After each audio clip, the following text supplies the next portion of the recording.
If the world of cheese were a vast kingdom, then Italy's Parmigiano Reggiano would surely be its king, celebrated for its meticulous craftsmanship and rich, complex flavor. England's cheddar, born in the countryside, could be called the ruler of popularity, thanks to its near monopoly inside fast food burgers across the globe. France's blue cheese, matured in caves and transformed by noble molds, exists in a constant tension between decay and delicacy, earning a reputation as the dark sorcerer of the cheese world, loved and hated with equal passion. Yet, there is another cheese, one that comes from India. Among hundreds of millions of devout vegetarians, it serves as one of the most important sources of protein.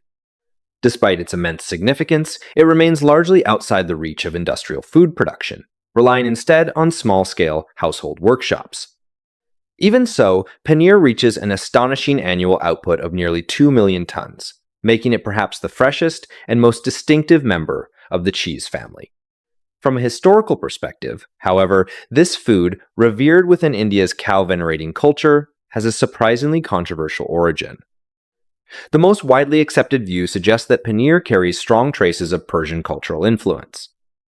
By blending cheese-making techniques from the West with local Indian traditions, it eventually found its place within the royal courts of northern India. As a fully formed dairy food, paneer eventually secured its place in Indian cuisine and culture. Its ability to thrive within some of the strictest religious traditions in the world was largely due to its uniquely distinctive method of production. As is well known, the Western world is home to countless varieties of cheese, but most of them share the same foundation.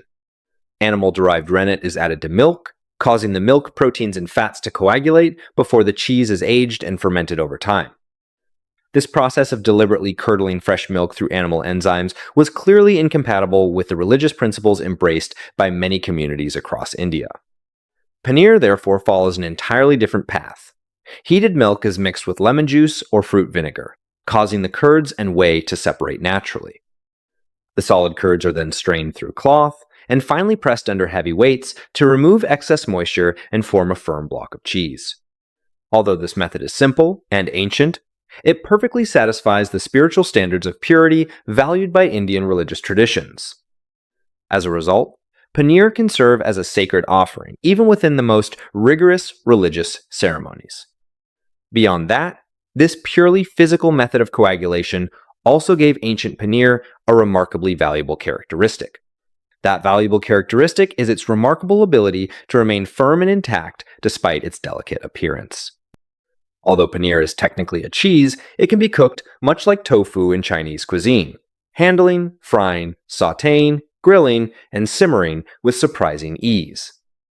Because paneer is not aged or fermented for long periods and does not require complex production techniques, its nutritional value is often considered superior to that of many Western cheeses.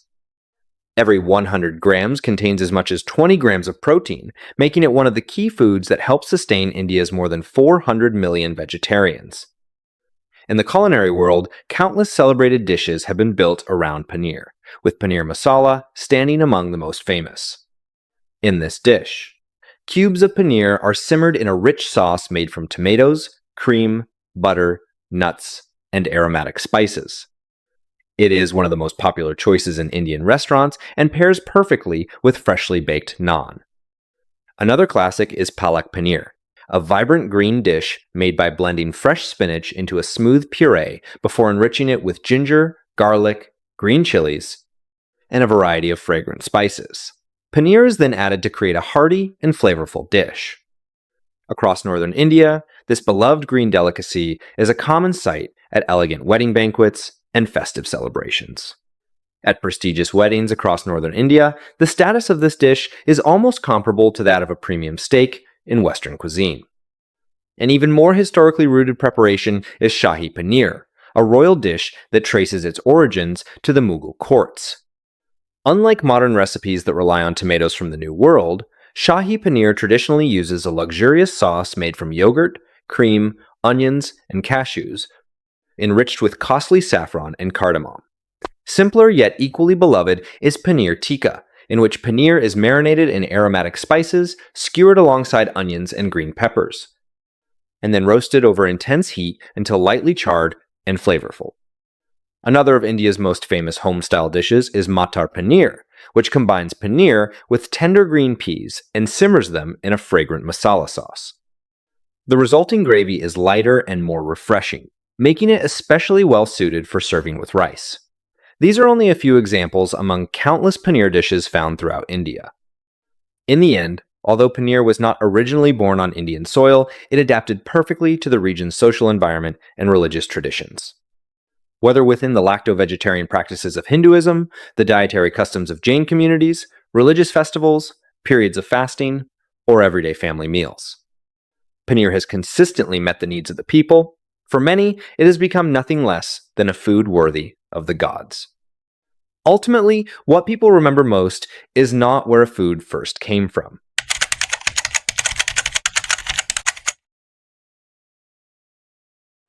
In the 1960s, a McDonald's franchise owner named Lou Groen in Cincinnati, Ohio, began noticing a strange pattern. Every Friday, sales at his restaurant would suffer a noticeable decline. After carefully studying the situation, he discovered that more than 80% of the local population was Catholic. Many of them still faithfully observed the long-standing religious practice of abstaining from red meat on Fridays. Meanwhile, at a nearby Big Boy restaurant, a fish sandwich would routinely sell out every Friday. Realizing the opportunity, Groen approached McDonald's president, Ray Kroc, with a proposal. He argued that the company should introduce a fish sandwich to fill this obvious gap in the menu. Kroc, however, rejected the idea. He did not want McDonald's kitchens filled with the smell of fish, yet the Friday sales problem still demanded a solution. So the company president decided to create a new product himself. His invention was the hula burger, a sandwich consisting of 2 buns, a slice of cheese, and a thick ring of canned pineapple. Kroc was convinced that this exotic and imaginative creation would not only become a Friday bestseller, but would also help McDonald's claim a share of the rapidly expanding fast food market. When Groen heard the proposal, however, he was outraged. Looking at the company's president, he essentially replied, "Mr. Kroc, you've got to be kidding." The disagreement soon turned into a friendly showdown. The two men agreed that on Good Friday in 1962, each of their creations would be sold as a test, and the customers would decide the winner. In the end, the much-mocked hula burger sold only 6 sandwiches. Groen's fish sandwich, on the other hand, sold an astonishing 350. Although Ray Kroc was undoubtedly embarrassed by the outcome, he respected the results when he saw the numbers. With a simple approval, the Filet-O-Fish was officially added to the McDonald's menu at a price of 29 cents. It became the first truly new menu item introduced since the company's founding. The arrival of the Filet-O-Fish successfully filled McDonald's Friday sales gap and eventually helped create one of the most popular fast food products in the Western world. Yet, despite its origins in Catholic dietary customs, it never received any formal religious endorsement. As a result, it cannot really be considered a religious food. Instead, it stands as an example of how modern commercial fast food adapted itself to accommodate an ancient religious tradition. One more interesting detail is worth mentioning. According to popular accounts, the original Filet-O-Fish used Atlantic halibut, a relatively expensive fish. Rising costs later led McDonald's to switch to Atlantic cod, and today the sandwich is primarily made with Alaska pollock. Although the fish itself has changed several times over the decades, many people claim that the overall ingredient cost of the Filet-O-Fish remains slightly higher than that of other burgers. To help control expenses, a long-running legend suggests that the sandwich contains only half a slice of cheese. Wanting to verify the story myself, I once considered buying one to investigate. But after searching nearby McDonald's locations on my phone, I discovered that none of them carried the item. So that opportunity for first-hand research will have to be left to all of you watching.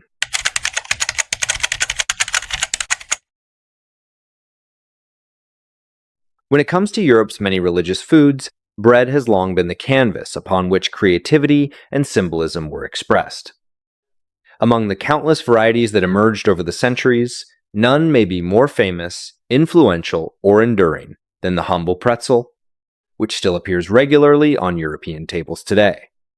Unlike the Filet-O-Fish, a product created by American entrepreneurs to solve a business problem and generate profit, The pretzel traces its origins to a far more spiritual beginning. According to tradition, in the early 7th century, a monk in southern France sought a way to encourage children to memorize prayers and religious teachings. Using leftover dough from the monastery kitchen, he rolled it into long strands and folded them into a shape resembling crossed arms in prayer. Inspired by the Latin word for a small reward, he created a simple baked food made from little more than flour, water, and salt. This modest creation eventually became the earliest form of the pretzel. By around the 12th century, pretzels had spread beyond monastery walls through the efforts of German bakers' guilds. Gradually, they evolved into symbols of prosperity, good fortune, and celebration. As a result, pretzels became common features at weddings and festive ceremonies throughout the German-speaking world. During this same period, German bakers also made an important discovery that would further shape the pretzel's development. German bakers discovered that by dipping shaped dough into an alkaline solution before baking, they could dramatically accelerate the Maillard reaction. As the bread baked, it quickly developed a rich, reddish-brown crust. Yet this beautiful color was far more than a visual attraction.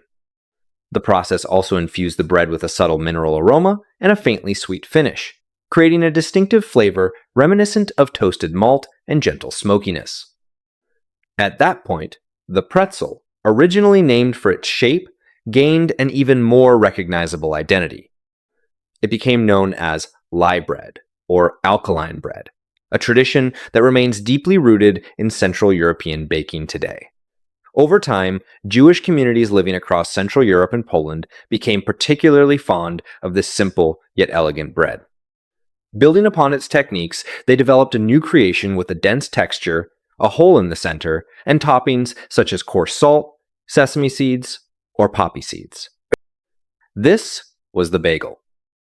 By the late 19th century, large numbers of Jewish immigrants from Eastern Europe were arriving in New York City, bringing their bagel-making traditions with them. Some of these bakers eventually formed the powerful Bagel Bakers Local, 338 Union, an organization that for many years effectively controlled and dominated New York's bagel production, pricing, and distribution system. This situation continued until the 1960s, when Daniel Thompson, a Canadian-born American inventor, developed an automated bagel-making machine. His invention transformed the industry. The bagel, whose distant roots could be traced back to the breads of European monasteries, was finally freed from the limitations of small-scale, handcrafted production. What had once been an expensive specialty item gradually evolved into an affordable, everyday food. Before long, bagels could be found in supermarkets across the United States, becoming one of the country's most familiar and inexpensive breakfast staples.